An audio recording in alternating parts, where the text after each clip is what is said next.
Hello friends, இந்த வீடியோவில் என்ன பார்க்க போகிறோம் அப்படின்னா, டெல்லியில் வந்து பார்த்தா ரகு என்பவருக்கு வந்து பார்த்திங்கன்னா 2 நாளைக்கு முன்னால் வந்து திருமண ஏற்பாடு நடந்தது. அப்போ வந்து பார்த்திங்கன்னா மண பையன் வந்து பார்த்திங்கன்னா குதிரையில் வந்துகிட்டு இருப்பார். அப்போ எல்லாருமே டான்ஸ் ஆடினாங்க. உடனே வந்து பார்த்திங்கன்னா ஃப்ரெண்ட்ஸ் எல்லாம் நீயும் ஆடுடா அப்படின்னு சொன்னாங்க. இல்லை நான் வந்து மண பையனாக இருக்கேன் அப்படின்னு சொன்னேன். பரவாயில்ல நீ ஆடு அப்படி சொன்னதால் உடனே பையன் வந்து என்ன பண்ணார், உடனே குதிரையிலேருந்து இறங்கி டான்ஸ் ஆட ஆரம்பித்தார். இதை பார்த்துட்டு வந்து பார்த்திங்கன்னா மணப்பெண்ணோட அப்பாவுக்கு கோவம் வந்துருச்சு. இப்போ நீங்கள் வந்து இப்போ மாப்பிள்ளையாக இருக்கீங்க, மாப்பிள்ளையாக இருக்கும்போது எப்படி டான்ஸ் ஆடலாம் அப்படின்னு சொல்லி இந்த கல்யாணமே வேண்டாம் அப்படின்னு சொல்லிட்டு வந்து போயிட்டாரு. நான் என் பையன் ஃப்ரெண்ட்ஸ் எல்லாம் சொன்னதாலும் பண்ணேன், ஏதோ வந்து சும்மா ஆடினே, தப்பாக நினச்சிக்காங்க. எவ்வளவோ வந்து பார்த்தீங்கன்னா அந்த பையன் வந்து கெஞ்சினார். அதெல்லாம் இல்லை, இந்த கல்யாணமே நடக்காது அப்படின்னு சொல்லிட்டு கல்யாணத்தை நிறுத்திட்டு தன் பொண்ணையும் கூட்டிகிட்டு அந்த இடத்த விட்டு போயிட்டாரு. அந்த காலத்துலலாம் வந்து பார்த்தீங்கன்னா மாப்பிள்ளை தான் வந்து ரொம்ப பண்ணுவாங்க. ஆனால் இந்த காலத்தில் வந்து பெண் வீட்டுக்காரர் இப்படி பண்ணுறாங்களே அப்படின்னு சொல்லிட்டு இப்போ எல்லாருமே வந்து பயங்கரமாக பெண் வீட்டுக்காரங்களை வந்து திட்டிகிட்டு இருக்காங்க. இது சரியா அப்படின்னு கேட்டால் இப்போ எல்லாமே வந்து பார்த்தீங்கன்னா எல்லா பெண்களுமே படிச்சுட்டாங்க, வேலைக்கு போயிட்டாங்க. அப்படிங்கிறதுனால வந்து பார்த்திங்கன்னா இப்போ எல்லாருமே இப்படி இருந்தாலும் ஒரு சின்ன விஷயத்துக்காக வாழ்க்கை அப்படிங்கிறது வந்து பார்த்திங்கன்னா ஒரு பெரிய வாழ்க்கை வந்து பார்த்தோன்னா நம்ம வாழ்க்கையை ஃபுல்லாகவே ஒரு கணவன் கையில் ஒப்படைக்கும். அப்படிங்கும்போது ஒரு சின்ன சின்ன அட்ஜஸ்ட்மெண்ட் நம்ம பண்ணால் தான் பெரிய அளவில் வந்து சந்தோஷம் வந்து நம்ம வாழ்க்கையில் என்றைக்குமே இது நிலைக்கும்.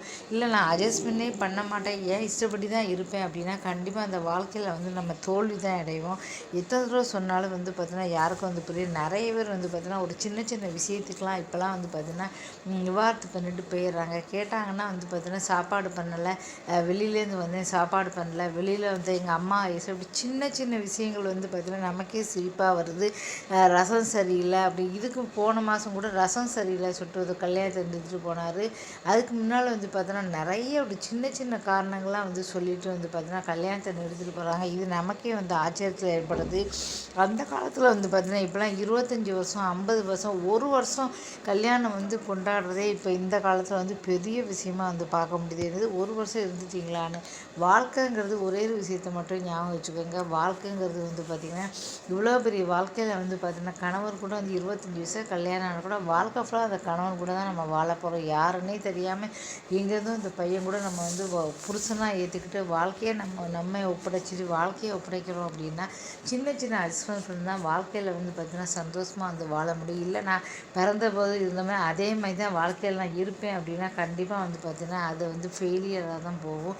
அதே மாதிரி நான் இருப்பேன் வந்து சொல்ல முடியாது. கணவனுக்காக எல்லாத்தையும் விட்டு கொடுத்து, தன்னுடைய உறவுகளை விட்டு கொடுத்து, தன்னுடைய எல்லாத்தையும் பிறந்த ஊர், இடம் எல்லாத்தையுமே விட்டு கொடுத்து வாழ்கிறது தான் வாழ்க்கை. எவ்வளவோ பெண்கள் வந்து இப்படி தான் வந்து வாழ்ந்துக்கிட்டு இருக்காங்க. அதனால் வந்து வாழ்க்கை அப்படிங்கிறது வந்து ஒரு பெரிய விஷயம்.